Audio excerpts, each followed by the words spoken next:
अस्सलाम वालेकुम इन्वेस्टर्स। कल के सुप्रीम कोर्ट के फैसले के बाद जो एक थोड़ा कॉन्स्टिट्यूशनल गैप क्रिएट हो गया था और पॉलिटिकल अनसर्टेनिटी बढ़ गई थी, वो अब काफ़ी हद तक एड्रेस हो गई और एक्सपेक्टेशन यही है कि एक नई गवर्नमेंट इंस्टॉल हो जाएगी और वो गवर्नमेंट फिर कुछ अरसे के बाद बेसिकली एक नए इलेक्शंस कॉल कर देगी और फिर एक इंटरम गवर्नमेंट बीच में आ जाएगी जो कि नए इलेक्शंस कराएगी। सो अब इस सिचुएशन में अगर हम इसकी इकोनॉमिक साइड देखें तो मेरा ख्याल है कि जो गवर्नमेंट अब आएगी वो कुछ डिफ़िकल्ट फैसले तो लेगी और उसमें मेरा ख्याल है कि ऑयल प्राइसेस ख़ास तौर पे बढ़ाना मेरा ख्याल है ज़रूरी होगा क्योंकि जो भी जिस रेट पे ऑयल हमें मिल रहा है और जिस रेट पे हम आगे दे रहे हैं लोगों को, उसमें अभी काफ़ी ज़्यादा गैप आ गया। और उसके बाद देयर इज़ अ पॉसिबिलिटी कि जब इंटरम गवर्नमेंट आ जाए तो ज़्यादा जो फर्दर मुश्किल फ़ैसले हैं वो उस टाइम पे करे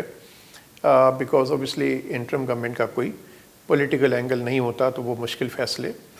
ले सकती है। हमारे लिए इम्पॉर्टेंट है कि हम IMF प्रोग्राम में कंटिन्यू करें और इसमें अब जो मेजर्स IMF ने बताए हैं और उसमें टैक्सेशन मेजर्स भी हैं,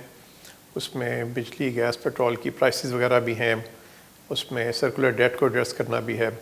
आई थिंक वो मैटर्स अब एड्रेस होने चाहिए। स्टेट बैंक ने कल कुछ स्टेप्स लिए जहाँ पे डिस्काउंट रेट को सिग्निफिकेंटली बढ़ा दिया और सर्टेन इंपोर्ट्स पर 100% कैश मार्जिन भी इम्पोज कर दिए। तो हमें जो हमारा ग्रोइंग करंट अकाउंट डेफिसिट है जो कि एक्सपेक्टेड है कि इस साल $18 बिलियन तक चला जाएगा, उसको कंट्रोल करने की ज़रूरत है और उसके लिए ज़रूरी है कि एक्सपोर्ट्स को फर्दर मोटिवेट किया जाए, इंसेंटिवाइज़ किया जाए और जो इंपोर्ट्स हैं उनको कर्टेल किया जाए। और मेरा ख्याल है कि हमें अगले चंद दिनों में या हफ्तों में ऐसे स्टेप्स नज़र आएंगे। इसके अलावा हमारा एक्सटर्नल डेट सर्विसिंग भी काफ़ी है और इस साल हमें तकरीबन $12 बिलियन के करीब वो भी पे करना है। तो हमें बहुत केयरफुली ऑब्वियसली मैनेज करना पड़ेगा कि हमारे रिज़र्व्स जो हैं वो अब स्टेट बैंक के रिज़र्व्स कम होकर 18 बिलियन से $12 बिलियन पर आ गए। तो कुछ डिफ़िकल्ट मेजर्स लेने पड़ेंगे इंपोर्ट्स को कम करने के लिए और मेरा ख्याल है गवर्नमेंट को जो अपना साइज़ है और अपने खर्चे हैं ख़ास तौर पे जो करंट एक्सपेंडिचर्स हैं उनको भी कंटेन करना पड़ेगा ताकि बहुत ज़्यादा मनी सप्लाई ना बढ़े, बहुत ज़्यादा गवर्नमेंट बोरिंग में ना जाए जिसका इन्फ्लेटरी इम्पैक्ट होता है, उससे इन्फ्लेशन फर्दर बढ़ जाती है। अगर हम स्टॉक मार्केट की बात करें तो ये जो ज़्यादातर पॉलिटिकल इकोनॉमिक रिस्क्स हैं ये स्टॉक मार्केट में ऑलरेडी बिल्ट हैं। हमारी एवरेज प्राइस अर्निंग रेशियो 8.4 की होती है, जिसका मतलब है अगर आप ₹8 का शेयर लो तो ₹1 की अर्निंग है और इस टाइम तकरीबन 4.6 पर है। सो स्टॉक मार्केट बहुत चीप है, बहुत से अच्छी कंपनीज जो हैं वो बुक वैल्यू से कम पर ट्रेड हो रही हैं और एक हमारी प्राइस अर्निंग रेशियो हिस्टोरिकल लो पर है। अगर हम अपनी कॉर्पोरेट अर्निंग्स ग्रोथ देखें तो वो लास्ट कैलेंडर ईयर में बहुत अच्छी रही हैं और इस साल भी और अगले साल भी double digit corporate earnings growth expected है। इसके अलावा जो डिविडेंड यील्ड है स्टॉक मार्केट की वो तकरीबन 7% पर है, तो वो भी बहुत अट्रैक्टिव है।